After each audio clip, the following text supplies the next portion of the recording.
Hey guys, welcome to the latest episode of Beyond the Tape, a podcast that focuses on people doing rad things in the mountain bike industry, whether they're a racer, a media, or a journo, or whoever. Sorry about this very, very lackluster intro. I had 2 wisdom teeth removed yesterday, currently suffering from COVID, and just want to get this episode out for you guys. So apologies for the slow slurring that is happening right now. Before we move on to the episode, let's talk about some of our sponsors. Trek Bikes have been making some of the best mountain bikes for years now, for decades even, and I'm an absolutely huge fan of the Trek Rail. It's their big hitting e-bike with a Bosch motor, super powerful, heaps of torque, and actually rides just like a Slash. When I was in Maydena for Enduro Jam, I was lucky enough to borrow one of these for a couple of days. And to give it back was one of the hardest things I've had to do in my life. Even with me at 120-ish kilo and a 20 kilo camera bag and absolutely wrecked from the day before, I was still able to pedal up the hill, get around, absolutely just cover the mountain with ease. And that was all thanks to the Trek Rail. It even had like a mammoth battery life on the thing, so it didn't even run out throughout the day. So I was super stoked on that. Tailored Trails offer some of the best experiences when you want to go down and ride Tasmania. Tasmania is the mecca of mountain biking in Australia at the moment. Fight me if you think I'm wrong. But the big thing about it being a mecca is it can be super confusing to tell where you want to ride, how you want to ride it, when you want to ride it, you know, where you're going to stay. If you want to go to Derby, Meehan, Queenstown, Maydena, you want to travel to all these places and want to ride the best trails possible, then hit up Tailored Trails. They know every trail like the back of their hand. They can guide you through the trails. They can set up your accommodation. They can do everything for you. So all you do is rock up with your bike and ride. It's an absolute dream. So hit up Tailored Trails.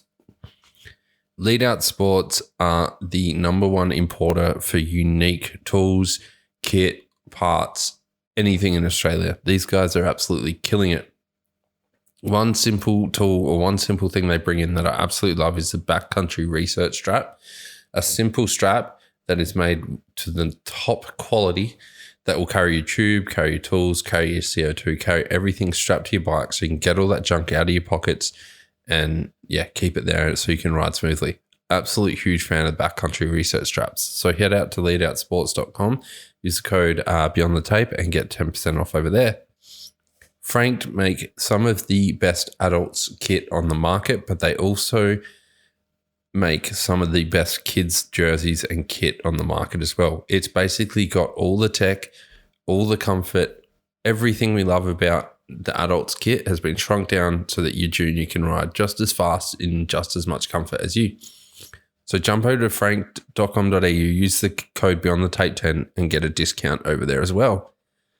Dirt Surfers. What most people don't know is that Alan from Dirt Surfer is also the founder of Frameskin. Frameskin is a clear, almost invisible protection kit that will go on your bike and protect it from all the scratches and dings and everything. Before Jack Young took my bike over to Maydena, I wanted to make sure it was frame-skinned. Within a couple of hours, I had the bike fully protected up. Jack absolutely slayed it in Tassie. It came back and it's still looking like new. And if you scratch any of the frame skin, you just replace it. You don't have to repaint your bike. It's an absolute dream. When I'm keeping my bike clean, there is nothing better than Crush. I love their bike wash. Super powerful, but it doesn't go through and destroy all your bearings or leave any soapy residues or do anything like that. I don't need to do a big ad for these guys because their kit does all the talking for them. So make sure you go out and grab some Crush goods and you'll know what I'm talking about.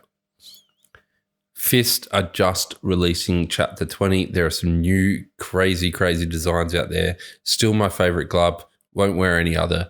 Absolutely love the comfort. So if you're looking to get some fresh gloves, go over to fist.com.au and use Beyond the Tape and get yourself a bit of a discount. Anyway, that's enough of my slow dribbling on for this one. Sorry about the lackluster of attitude. In this episode, I'm sitting down and chatting with Bergen O'Neill, a privateer who just took on his first World Cup season. Absolutely loved the chat, and I hope you do too. There were some pretty rad stories in here. So as per usual, grab beer, grab a water, grab a wine, grab whatever makes you happy, and enjoy this episode. Sick, you happy to jump straight in and get going? Yeah, sick. Well, Bergen O'Neill, welcome to the podcast. Thanks for coming on. Yeah, thanks for having me. I'm pretty keen. I had a bunch of messages asking to get you on at the start of the year. Yeah, which was pretty good. Yeah. That's crazy. I think everyone down in Maydena and in Tassie was just like, oh, this kid's doing a bunch of cool stuff to get overseas. So get him on. Yeah. Thanks. That's sick. That's real cool. Just want to give us a brief introduction of who you are and what you kind of do. Yeah. Okay. I'm, I guess like just a kid from Brizzy. And obviously bike riding is like, it's my life, you know, and I've made it my life. It's probably most of what I do, and it surrounds me. Like I work at Maydena now, and I worked in bike shops for a few years in Brizzy and stuff, and kind of found mountain biking when I was, 13, 14, and then really fell in love with it and just sort of centered my life around it. And yeah, guess that's me, you know. So it's an all too common story, right? Like you just get into bikes and you surround yourself with it. Yeah, you find it, and then it just becomes your life, really. What shops have you been working at up in Queensland and stuff? I worked at a shop near me called Redcliffe Cycles. It was like, I remember when I was a kid and I first got the job there, I was pumped. Like honestly, I just loved bike shops and getting to like go out the back and see all the stock and all the bikes and hang out with the guys. I was so stoked. It was the best thing ever. It's like that gateway into this random portal you're not allowed to see. Like you've been behind the counter for like however many years, then boom, you're in. It was pretty sick. Yeah. What were you doing at that first job? Were you just sweeping the floors and restocking, or? Yeah, no, it was good. I actually did like a fair bit of bike servicing and that kind of thing on my own because I did a bunch of riding and racing, and then started my own little like bike servicing business just where I live. And that was when I was like 12, 13, and it kind of took off. But I was charging like super cheap, like $20, and would just like fix their brakes, gears, clean the bikes, just all the basic stuff. And it got like pretty good, and then it kind of blew up a bit just because, I don't know, it was all like local people and it was cheap and I did a pretty good job. So I think they were happy with it. And then eventually I was like, oh, this is a bit much. I want to like still ride my bikes on the weekends and stuff. So I went and got a job at Redcliffe Cycles, and I was like building bikes and they would send me to go buy lunch and pizzas and stuff. It was sick. It was a fun job. That's insane. Like why, like what drove you? Like not many kids around that 12, 13-year-old age are starting to try and set up their own business. What kind of drove you to do that? I don't know. I guess you like when I was younger, I guess you like make a lemonade stand on the road and like sell lemonade that. And then I was like pretty handy, like working on my own bike. And for my birthday, Mum got me like into a course to do a certificate 1 in bike mechanics, and I did that when I was 12. So then I don't know, I just started servicing people's bikes locally, and then made it into a bit of a thing. And yeah, it was good fun. That's so sick. Yeah. But you can't didn't have enough time to ride, because I'm guessing you're going to school and stuff as well at the same time, right? And it actually got pretty busy. Like, and I don't know, obviously, like I didn't know how to run a business. So I was dropping their bikes off, and then I was trying to smash them out. And I was 12, like I wanted to ride my bike, go to school, like not just doing heaps of bike servicing. And it was getting pretty busy. So eventually I was like, all right, this is too much. Like, I wanted to save enough money to buy a mountain bike, and now like I'm just flat out working. So then I transitioned into like working for a bike shop where it was a bit more stable. So what bike did you end up buying with all the money and stuff you saved up? Like I got this like Focus hardtail, and that thing was sick. It was dream bike. I was so stoked on it at the time. Yeah, right. A nice little Focus. Yeah. That's sick. Yeah, it's funny. Like I got that bike and then just, like I just looked at like the next, like the dual suspension Focuses, and I think you just froth what you ride. You like see, you really get into the brand. I was like, oh, Focus is so cool. Like stuff. Yeah, it was funny. Was there a point where you started kind of taking the racing and stuff seriously? Yeah, I reckon so. Like started, like went to the first season of racing in Queensland. We're pretty lucky, like to have a race series up there. Super grateful that we have like pretty much a full downhill and enduro season. It's pretty crazy that up there. We're pretty fortunate. I reckon my second year, like I did my first season and I could barely ride down the tracks. Like first few races, I'm running my bike down some rock gardens and stuff, and then the progression was pretty crazy. Like when you're a kid and you just go on to races, you just hit a new gap every run and hit box for the first time and all this stuff you've never done. It was sick.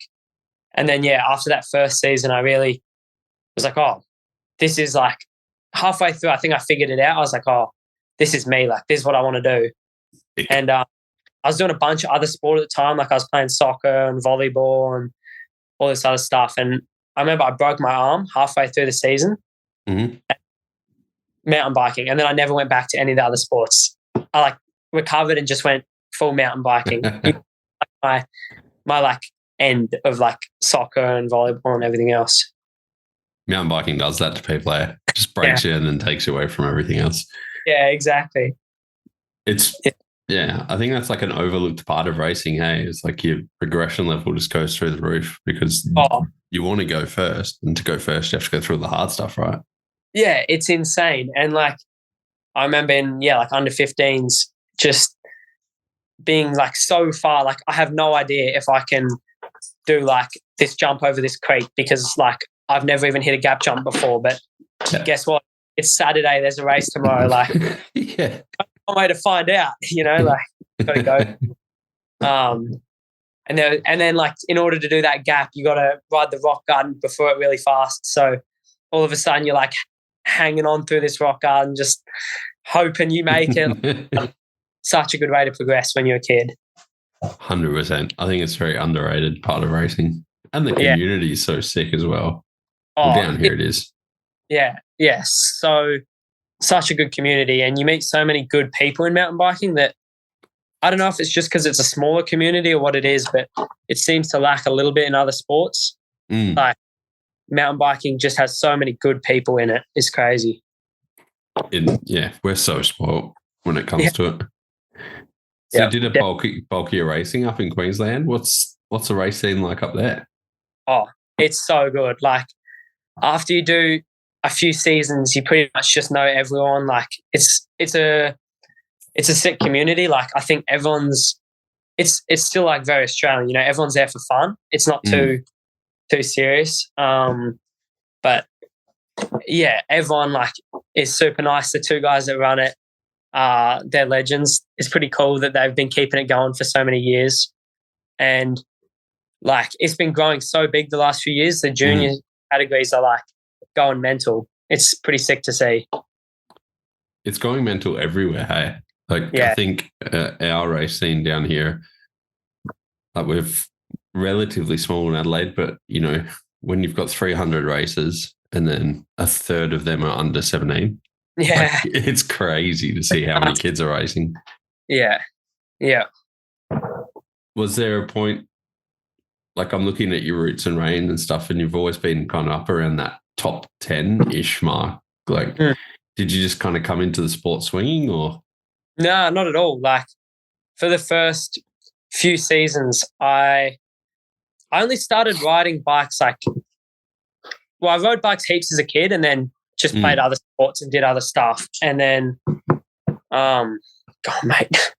And then the dog's harassing me. And then, when I did my first few seasons, like I didn't get good results. And like that wasn't surprising, I guess, because there were lots of other kids that have been in it for a long time. But once I started putting in effort, it still like didn't come. I thought like once you start training and start taking it seriously, the results would just come, but that wasn't how it was. Like it actually takes time and it takes seasons to like progress, and then eventually it pays off where you get this like nice like base of skill and strength and fitness that allows you to do well consistently. But yeah, it was definitely a super slow start for me. Like I remember after my first season, like second season, I was coming in, I was like, all right, like I'm going to train and like get all my stuff together and I'm going to do good. Like this is the year. And then it didn't really happen for me. And then same thing next season. I was like, all right, like this will be the one, like we'll start getting good results and winning races and stuff. And didn't happen. And I think if you stick at it and like always like do what you got to do, because I think everyone knows like if you train and you ride lots, eventually it'll work, but it just doesn't always happen at the start. So yeah, it was good for me. I enjoyed it. I mean, you see that with like everyone, like even dudes that go from junior World Cup to senior World Cup, just that jump alone, like it can take them a few years just to get used to the pace and like everything. It's crazy. Yeah. At what point did you kind of think it'd be a good idea to move to Tassie from Queensland? Oh, well, I kind of like after a few seasons kind of like set my mind a bit that I wanted to have a bit of a go at racing. Like, and I don't know, like when I set my mind on it, I don't know, it was my goal and stuff. So I was like, the best way to do that in Brizzy, I ended up dropping out of school at the end of grade 11 and so that I could save money and train. And it was good, but I was waking up, driving like half an hour to ride, half an hour back to train, half an hour to work, half an hour to coaching, then half an hour back home. Like you end up spending so much of your day like driving around and doing all this different stuff. And obviously like Tassie and Maydena has such good riding, such good racing, everything's so compact. And one of my mates actually like his dad like booked a house for 2 months down in Tassie right at the start of summer. And he like offered me a bed. He's like, you can have a bed for like 2 months in Tassie. And I was like, boom, like put my name down because I wanted to go but and I was like, this will be sick. So I was pretty lucky there that, they helped me out and got to come down for those first 2 months and then just talked to Reece and stuff at the bike park and got a job and stayed on, which was pretty sick. Yeah, sick. Yeah. What are you kind of doing at the bike park at the moment? Just mainly in the workshop and on the trail crew. It's a pretty good job. Like you get to do a bit of everything. You get to like drive some buggies and work on some trails and fix some bikes. It's quite enjoyable. And because it's not a small work team, but we got like a good group, you get a bit of responsibility and you get to work stuff out and, manage yourself a bit, which is nice. It's enjoyable. Yeah, it seems like a good crew down there. And working with Reece and stuff can't be that bad. But, super good job. How much did you see your riding progress when you just like moved down there and started riding those trails all the time? It was pretty massive, hey. I think it's almost hard to see it, like when it's happening. You have to like look back on it. But I think it's hard to fully appreciate the amount of bike skill I picked up down here. Like the tracks are just like so much steeper. You get to ride so much more mud and like wet, which is something we really didn't get in Brizzy. That was super good for me because it's just a whole different like element of riding.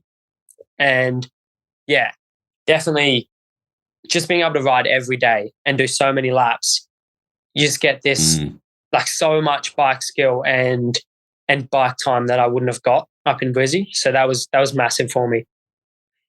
Yeah, the bike time you get in Maydena is just ridiculous. Like even if you're just visiting, like everyone's skills just go through the roof because the bike time at pace is phenomenal. Like it's hard to beat. And like out of the people down here, like the average rider is like pretty bloody good in Maydena. I remember when I first came down, and I was like, I was stopped on Zen Garden, and I was watching some riders come through, and I looked at them, and I was like, if these same guys were in Brizzy, they'd be like struggling down a blue track, but whoever this group of dudes are, they're like ripping the head off this pro line. Do you know what I mean? And they like normal bike riders, but their level was just so much higher. It's like watching crew riding for our Enduro Jam and just seeing the level of even like expert or sport level riders was just ridiculous. Yeah. They're ripping. It's so sick to see. Pretty cool. Yeah. So you're working down in Maydena and you're training your ass off. At what point did trying to get overseas and race the downhill World Cups kind of come into your head? Was it always a goal? Yeah, definitely always a goal, like always an end goal. But I didn't know when it would be a reality. Mm-hmm.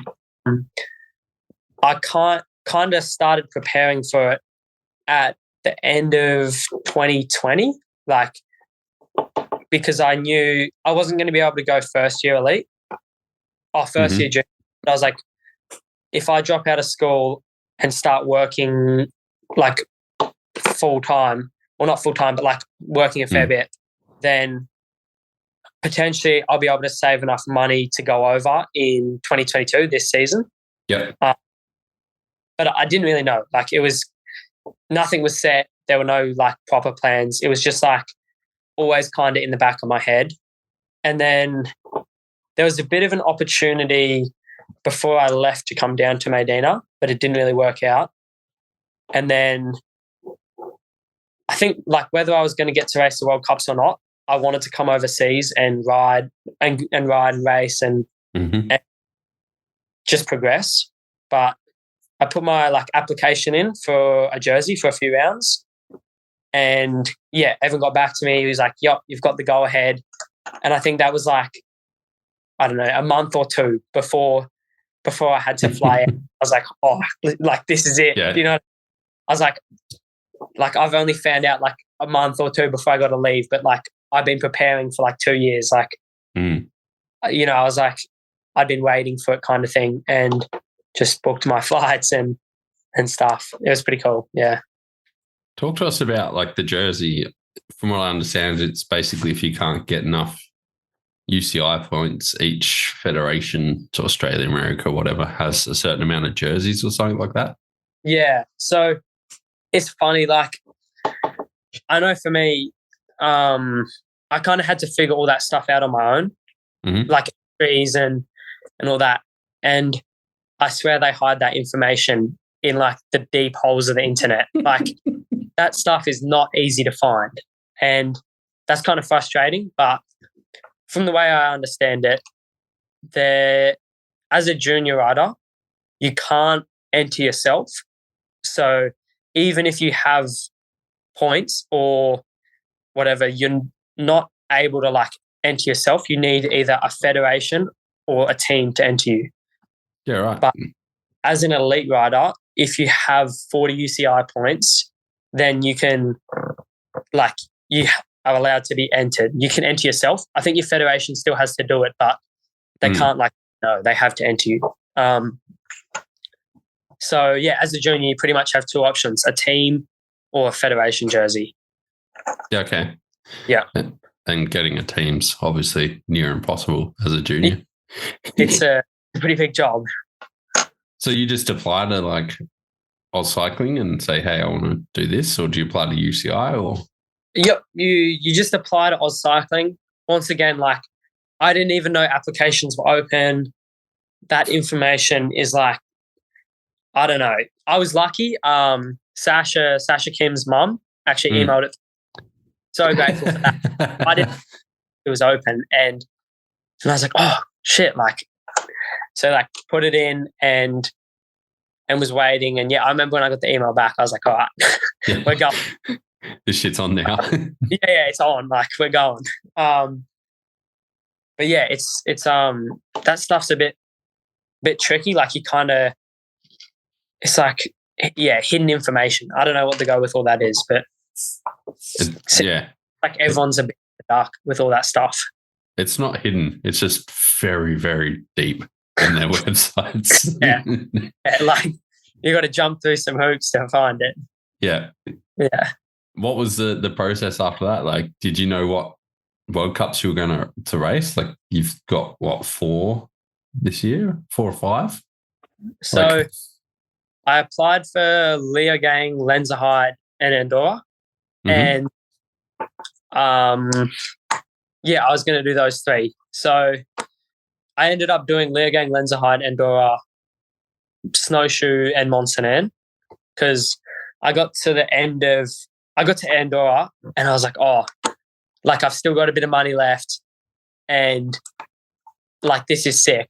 I was going to either like a few weeks in Morzine or like the reason I couldn't go to Snowshoe and Mont Saint Anne was because in Europe I could like catch a train and it was all like pretty compact and easy to get around. Whereas flying over there, I would need like a lift to the venue each day and I'd need a lift from like the airport to the race and then try and find accommodation.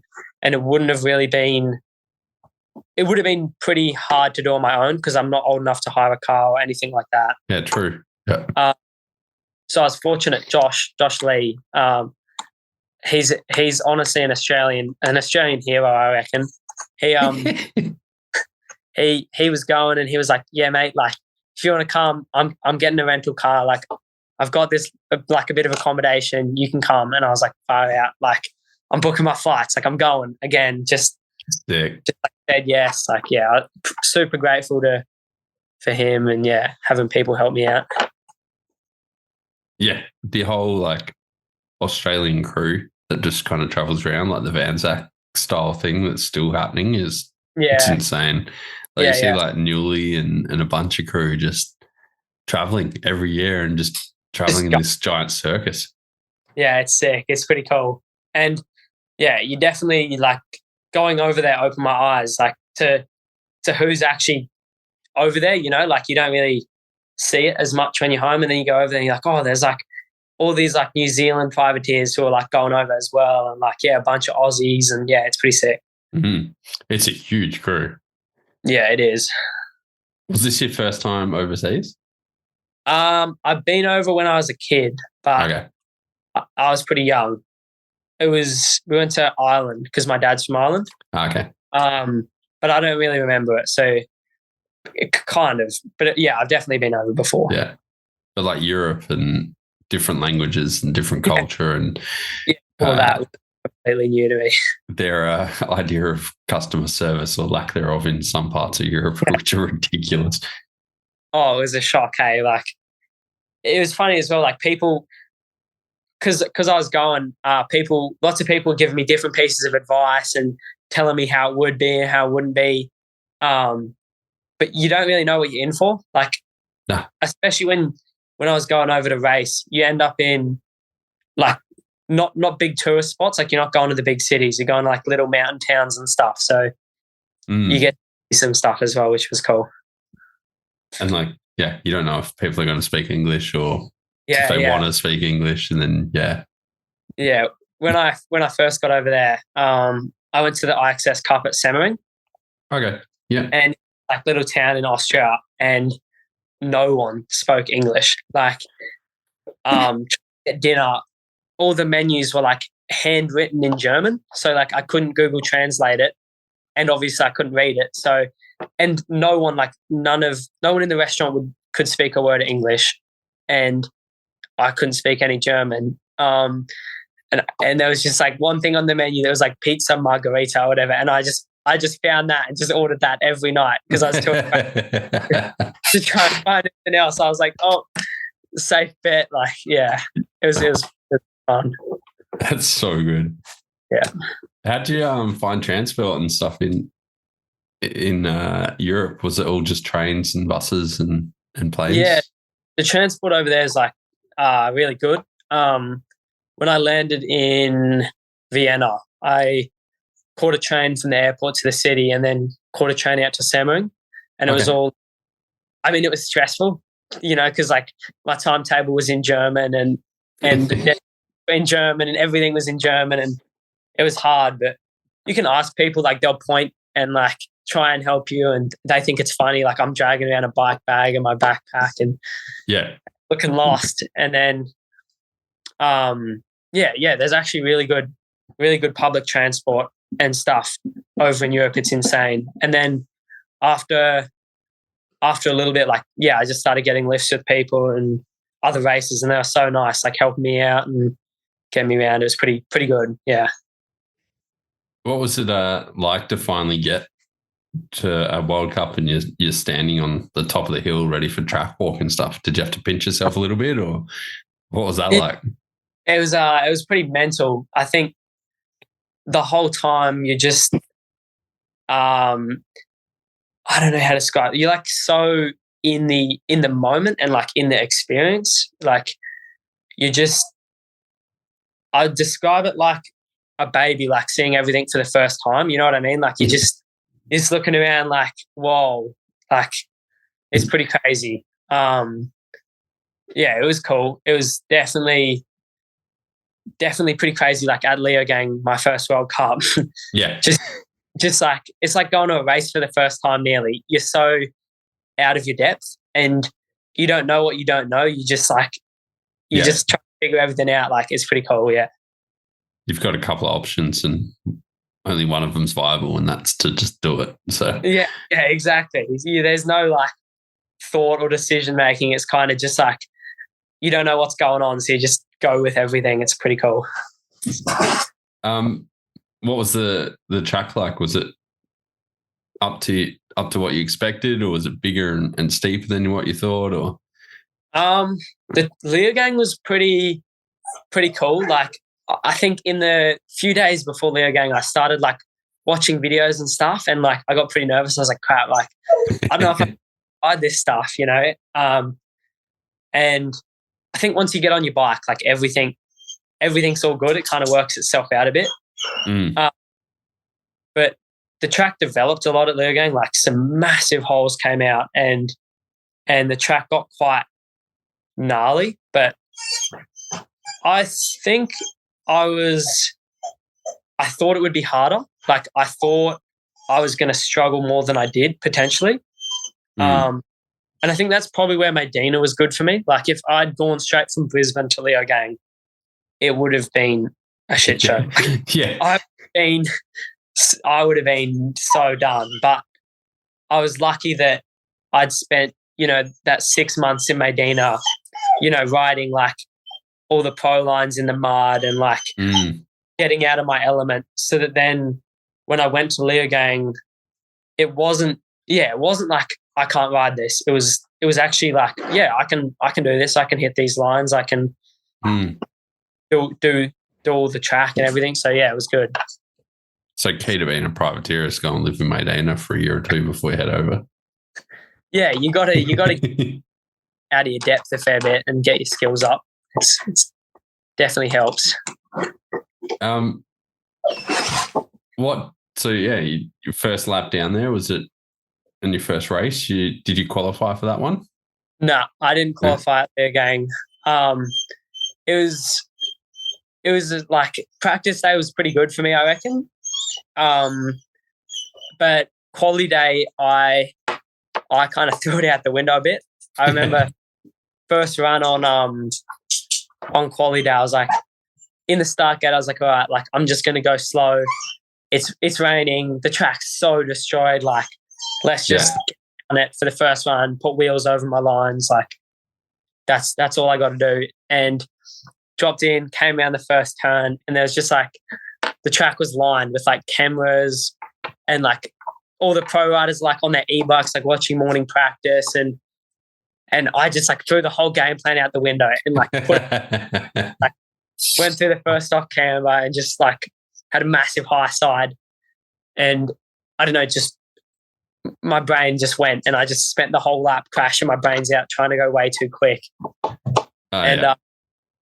By the time I got to quali run, I think I'd done 2 runs and crashed like 7 times. And I was I was just sitting in the gate like, all right, if I can ride down the track, like this is going to be a pretty big success. And it was all good. Like I had a pretty good top, but then I binned it in the bottom. And once I went down, I'd actually forgot my gloves, and you're supposed to race in gloves. And I left them at the bottom, just like, I don't know, rookie mistake. And you're not allowed to race unless you have gloves. So I was like asking everyone, I was like, shit, like, does anyone have any gloves I can wear? And like this one, like big kid had like some gloves, but they were like so big on my hands. So I had them on until the start gate. And then I like pulled them off, put them in my pockets because I wasn't going to wear them. And like, you're not supposed to ride without gloves. But anyway, yeah, like pulled them off, put them in my pockets and went. And then when I crashed, my hands just got like covered in mud. And once my hands were covered in mud, I just kept like blowing hands off and crashing. It was rough, but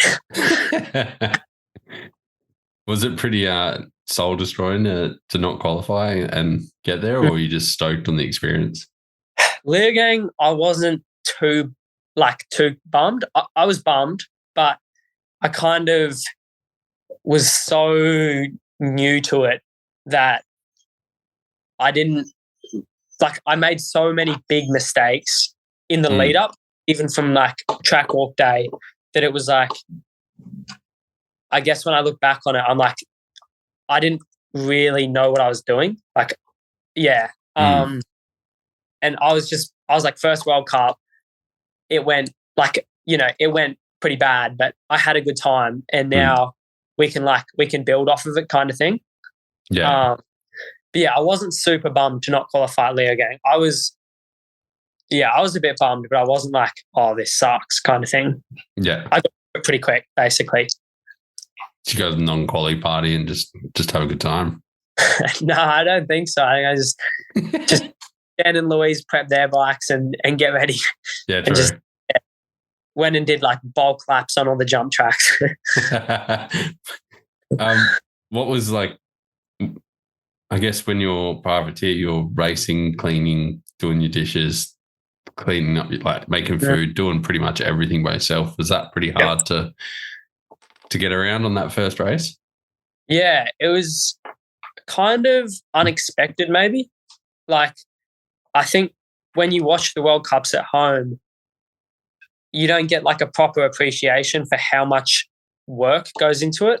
And I thought it was going to be just like a normal race, like lots of bike riding, lots of good fun. You just, that kind of setup. But there's a lot more that goes into it. Like it's a lot bigger week and a lot more work and prep than a normal race, I found, because you do like 2 or 3 track walks in the week. You're fixing your bike a lot more. You're not going to run like bald tires or any of that stuff. You want to have everything prepped.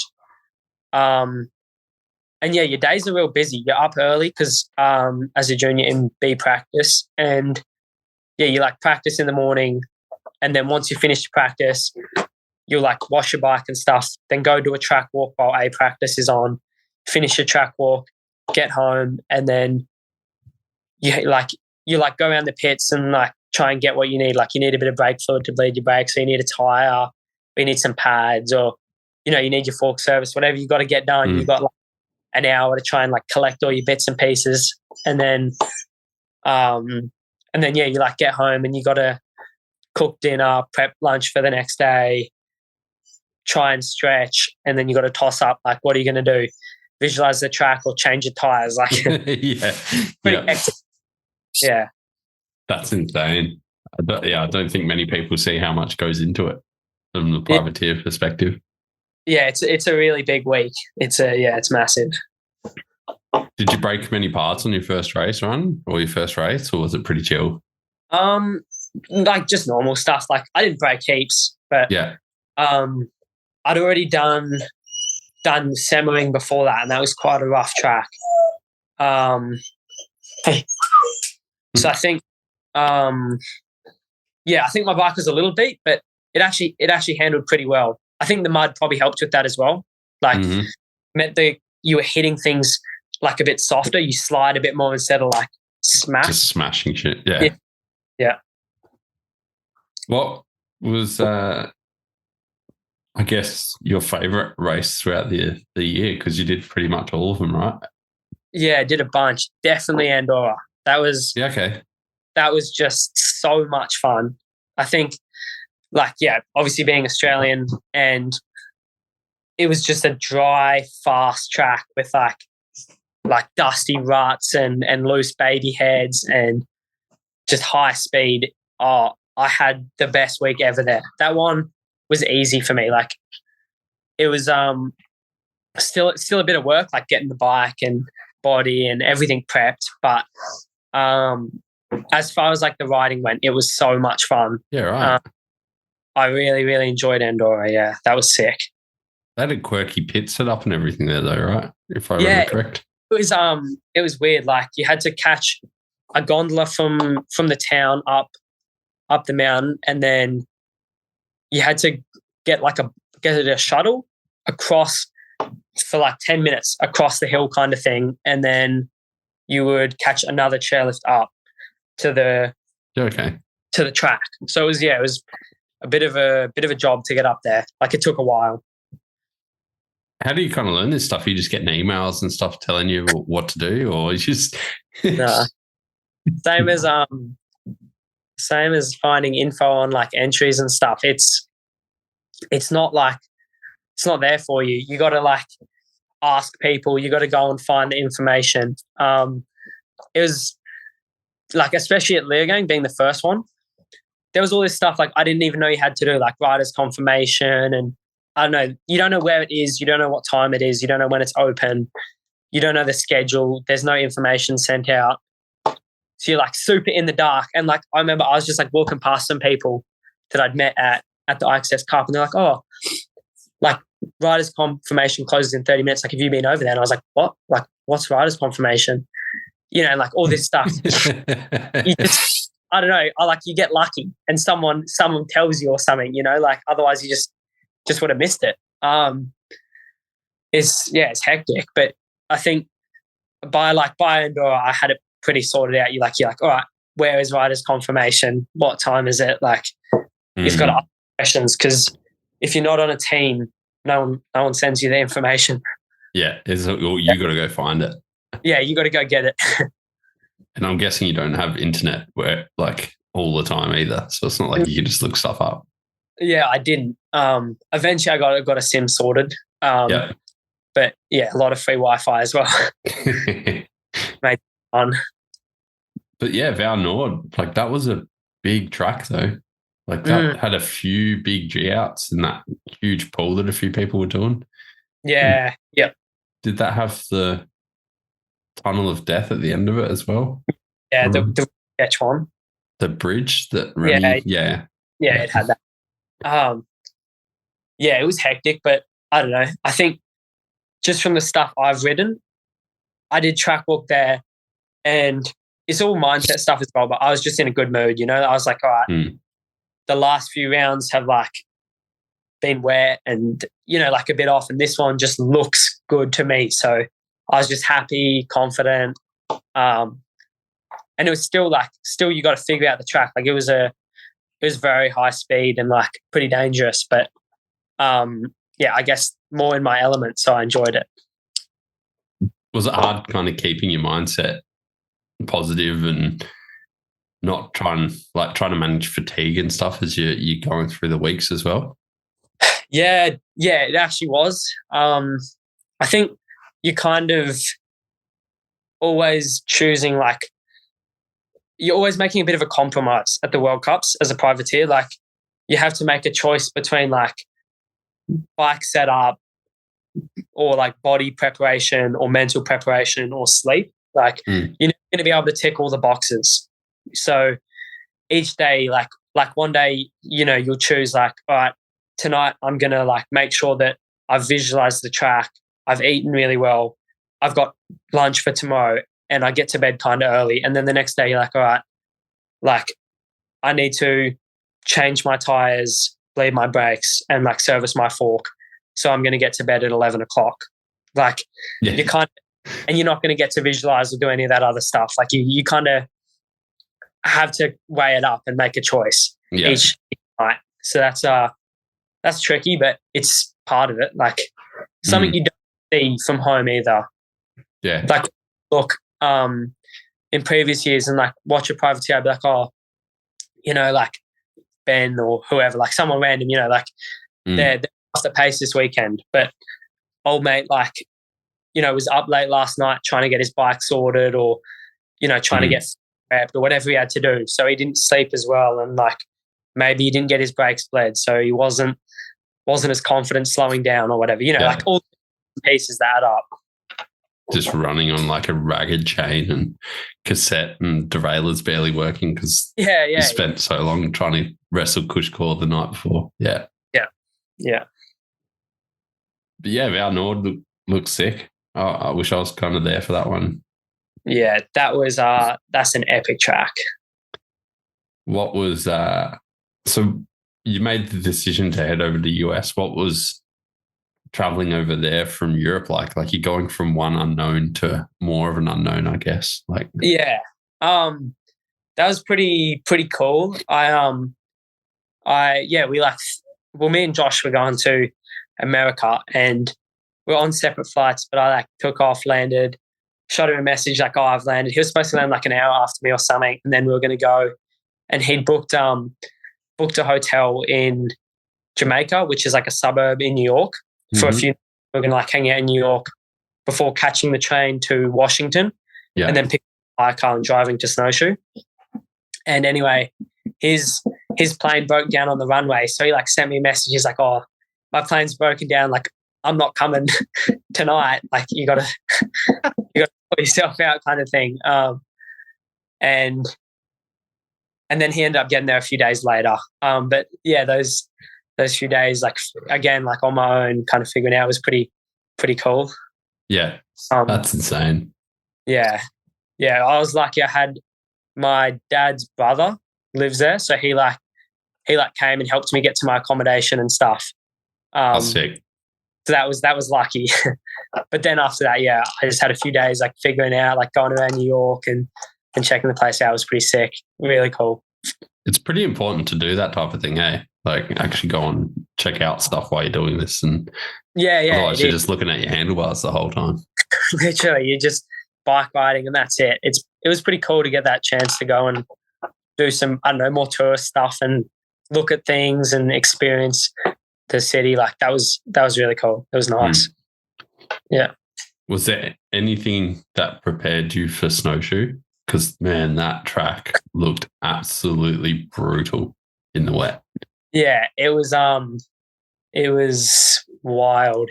I think Snowshoe was scary. Like, and everyone who was there was pretty aware of how easy it was to crash and like hurt yourself.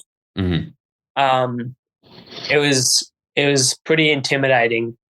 When you were on the track riding, it was actually all good because you're so focused and so in the zone that you're not afraid. You're just riding and like you're doing everything. But as soon as you stop, you're pretty afraid. You're like, oh shit, like you're going up the chairlift and you know exactly like next run, you got to pull those gaps again. You got to hit those rocks at pace. You got to go off those drops. Like, you know, you got to do it all again. And it was pretty gnarly. Yeah. Yeah. And then like even just the people around you and the American crowd would just been egging you on so hard as well. Yeah. It was wild. It was pretty cool. Like there's a sick scene there. Like they're all so stoked, you know. Pretty nice people actually in Snowshoe. Like everyone's real relaxed and happy and friendly. It's pretty nice. I think it's all the moonshine, right? Yeah, maybe. And I guess like Mont Saint Anne is a classic race that everyone wants to race as well. But you also went to Crankworx in Whistler. Like that's got to be like one of the biggest events in the world. Yeah. How was that for you? Crankworx was sick.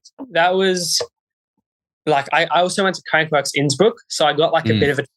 But compared to Whistler, it was pretty mental to see that many people there for mountain biking. Like, and obviously the slope style was like the main event. But yeah, that was a really cool week. So many people like there to watch mountain biking, which was sick, and so many good riders. Like, because the EW just finished, so a lot of the EWS guys were there, and then you had all the slope style guys, and all the downhill guys. It was cool. Such a sick week. And you had a pretty sick event in the Canadian Open downhill, which is basically the Australian Open downhill round 2. But literally, excuse me, but like 16th out of 43. Yeah. And what I imagine was a pretty stacked field. Like, how do you feel about that? Yeah, I was happy with that. I think I blew off a turn and went through the tape, which was frustrating because, like you're always like finding that line between, like how hard you can hit your turns and stuff, and just went a little bit over it and probably cost me like being up with Jackson and those boys. But I was still really happy. Like, it was nice just to show that, like the speed's good, and I'm pretty competitive with those other Aussie boys. But yeah, no, I was happy with that. It was like a nice, solid result. And just a little mistake, but that happens. Yeah, still would have been sick though. Like going down that track. When I crossed the line, I was like, oh. But that's, I don't know, those mistakes, like you learn from them, and that's how you get better. Like you got to make the mistakes. There's no other way to do it. Unfortunately not.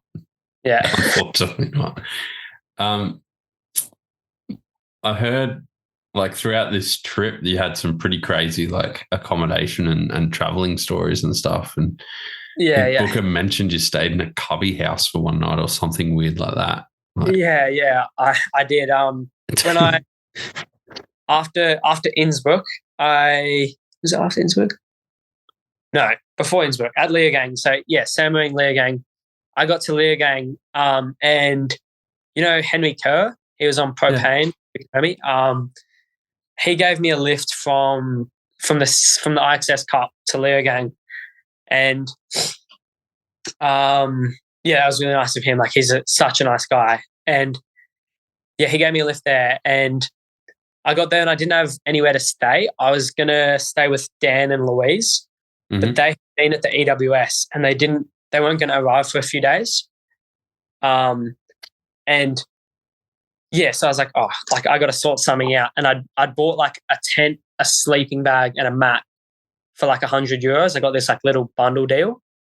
But it was just like absolutely thunderstorming. And like, this was just like pretty cheap setup. And I was like, crap, like, I'm going to find some shelter. And anyway, I was like having dinner with like Henry and the propane guys. And I was just scouting, I was just looking like, where the hell am I going to like sleep? Because it was just like torrential rain. And there were like these massive like hotels with like floor to ceiling glass windows and heated pools and stuff. And just like tucked into the trees behind them was this like sick little kids cubby house. Like the nicest cubby house you have ever seen. It's got a kitchen in there and everything.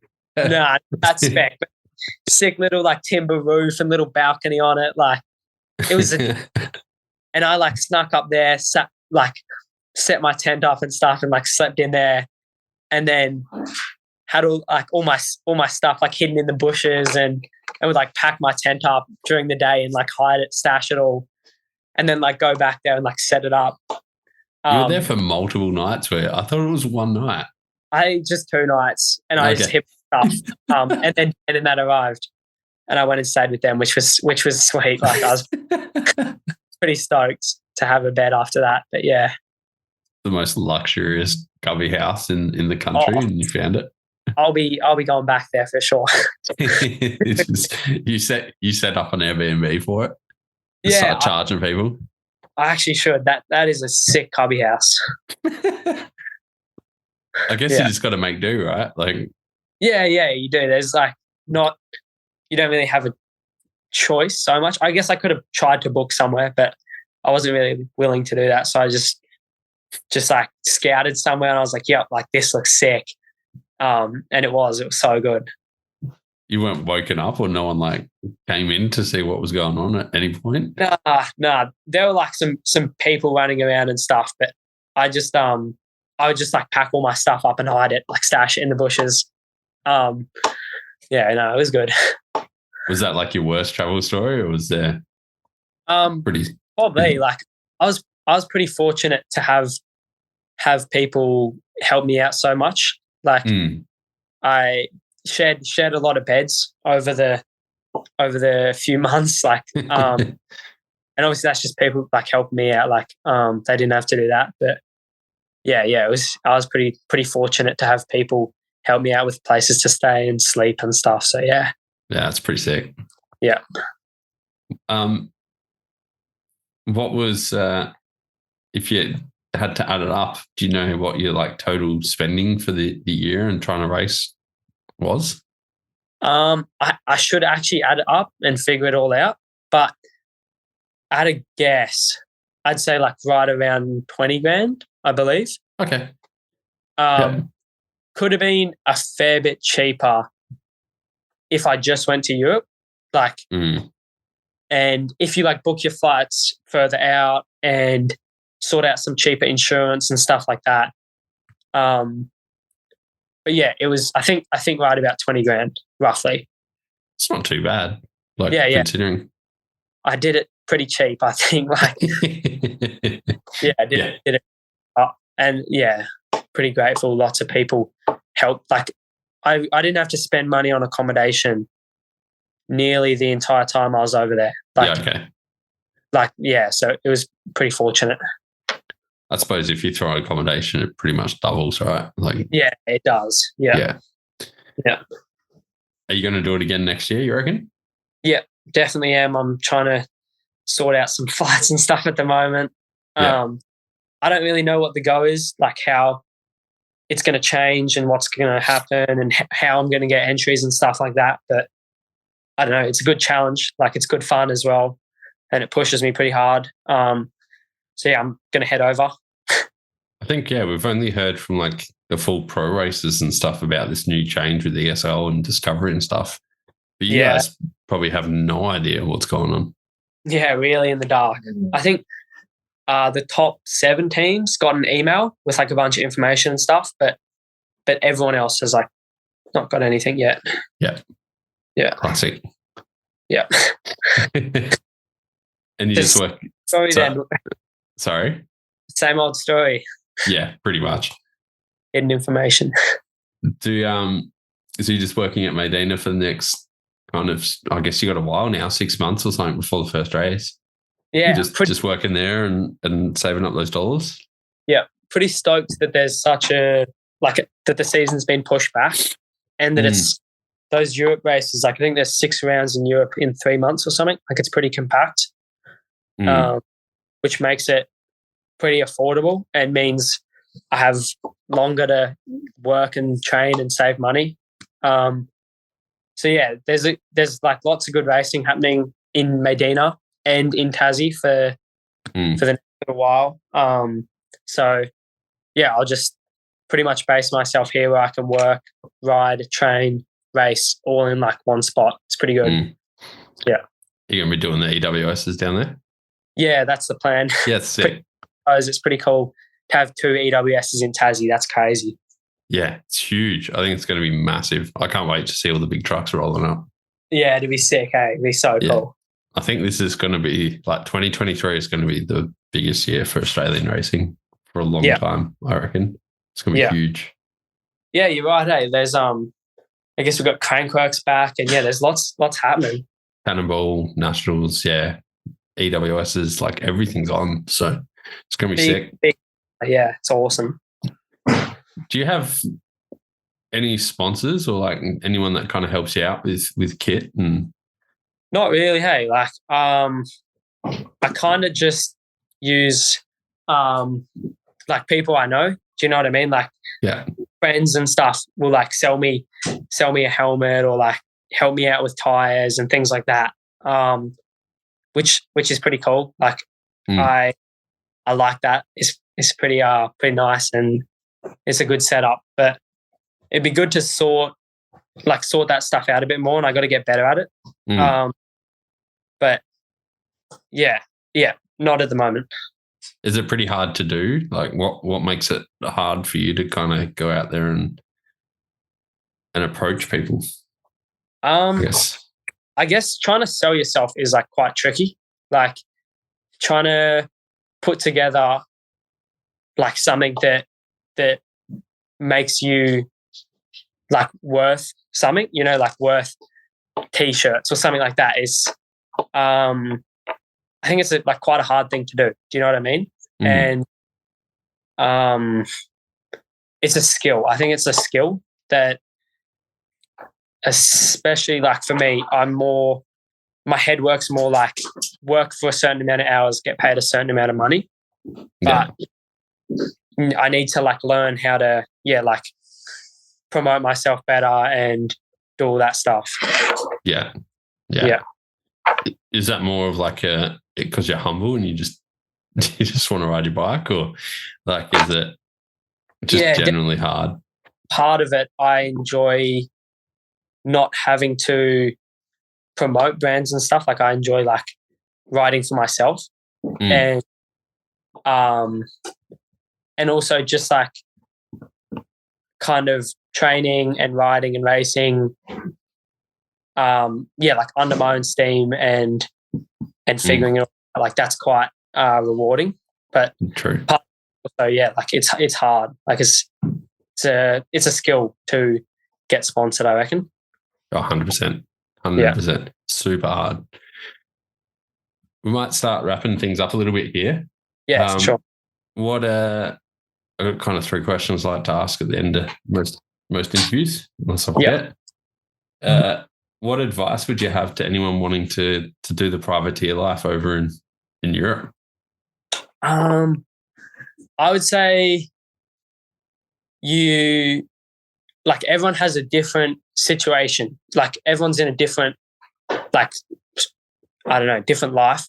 You're never going to maybe you got a mate that wants to go. Maybe your parents want to come with you. Maybe you got to go on your own. But whatever you got to do, there's people over there that'll help you. And you just got to you got to go do it. Do you know what I mean? You got to pack your stuff, book your flights and go do it. And that's so good for you. You learn so much. You gain so many experiences. You meet so many people. I don't think you can do it just from Australia. You know what I mean? I think you just got to go learn and experience everything to become part of the sport. Yeah, 100%. Yeah, it's almost impossible to do just from Australia. Yeah, you got to go over there and learn and meet people, and it's fun. That's how you grow and how you mature, and it's pretty cool. Yeah. Is there anything you regret or would have done differently over the last year while traveling around? I think not really. Injuries and mistakes and stuff. You always, when they happen, you're always a bit you have to be kidding. It sucks. But I think in the long run, you look back and they're the best thing. They're the most important thing because that's where you learn the most. That's where you get the best. You get the best out of it because it forces you to change and grow and all that stuff. So I almost think the more mistakes you make, the better you'll be, kind of thing.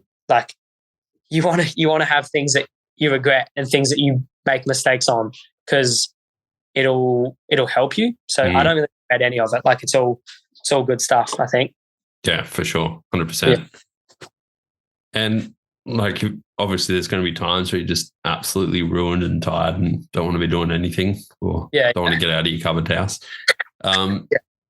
What do you listen to any music or anything specific to get you motivated or get you pumped up when you just don't want to do something?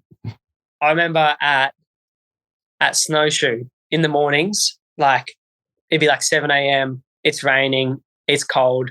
you can't see like 20 meters in front of you. And it was a scary track. Like it was really scary. And anyway, we would like drive into the pits, like me, Josh, and Nico. And Josh would put on like some rap, like some gangster rap. And we would all just like drive through the pits in the rental truck, just like getting amped, you know, like getting hyped and give ourselves a bit of confidence, you know, feel a bit gangster. Like it was good for us. It was nice. It was fun as well. Like you're laughing at yourself, but you're also like feeling good, feeling confident. Yeah, I think sometimes a bit of rap and stuff can be good. For sure. That's perfect. Yeah. It's the same for a lot of people. I know that feeling. Yeah.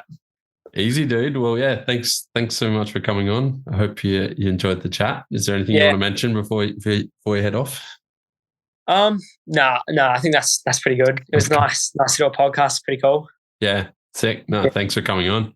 We'll maybe we'll do another one this time next year after your second. Yeah, that'd be cool. That'd be really cool. See how you go. Yeah, that'd be sick. Easy, man. Well, I'll let you get back to the rest of your day. Thanks so much for doing this, and we'll speak soon. Yeah, thanks, Eggs. All right. Easy, man. Cheers, mate. Cheers. Bye.